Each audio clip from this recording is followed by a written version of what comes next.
തിരുവനന്തപുരം നഗരത്തിൽ Thrissur model vote ചേർക്കൽ BJP. നടത്തുന്നുവെന്ന് മന്ത്രി V. Sivankutty. ഇത് സംബന്ധിച്ച് കേന്ദ്ര തെരഞ്ഞെടുപ്പ് കമ്മീഷന് ഔദ്യോഗികമായി പരാതി നൽകുമെന്ന് മന്ത്രി പറഞ്ഞു. ബി.ജെ.പി. മണ്ഡലങ്ങളിൽ അജ്ഞാത വോട്ടർമാരെക്കുറിച്ച് കോൺഗ്രസ് താഴെത്തട്ടിൽ പഠിക്കുമെന്നും കേരളത്തിൽ ബി.ജെ.പി. അജണ്ട ഉണ്ടെങ്കിൽ ഗുരുതരമാണ് എന്നും Shafi Parambil MP. Media one വാർത്തയ്ക്ക് പിന്നാലെയാണ് ഷാഫിയുടെ പ്രതികരണം. തൃശ്ശൂർ ഇംപ്ലിമെന്റ് ചെയ്ത് നടപ്പിലാക്കിയ അതേ രീതികളാണ് ഈ ഇവിടെ കള്ളവോട്ട് ചേർക്കുന്നതിന് വേണ്ടി ബി.ജെ.പി. ഇപ്പോഴേ ആരംഭിച്ചു കഴിഞ്ഞു. അത് എത്ര ശ്രമിച്ചിട്ടും കണ്ടുപിടിക്കാനും പോലും കഴിയാത്ത ഒരു സാഹചര്യമാണ് നിൽക്കുന്നത്. അത് ശരിയായ മാർഗത്തിലല്ലാത്ത മാർഗത്തിലൂടെ അധികാരത്തിൽ വരുന്നതിന് വേണ്ടിയുള്ള കളിയാണ്.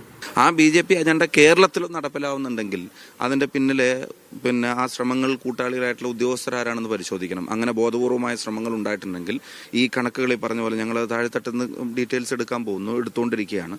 അപ്പോൾ ഇത്തരത്തിലുള്ള ബി.ജെ.പി. അനുകൂലമായിട്ടുള്ള നീക്കങ്ങൾ അതിനകത്ത് ഉണ്ടായിട്ടുണ്ടെങ്കിൽ അത് ആരവർക്ക് വേണ്ടി ചെയ്തു കൊടുക്കുന്നു എന്നുള്ളത് അജ്ഞാതരായ ആളുകളെ സംബന്ധിച്ച് വരെ വോട്ടിന്റെ കാര്യങ്ങളെ സംബന്ധിച്ചുള്ള വിവരങ്ങൾ പുറത്തു വരികയാണ്.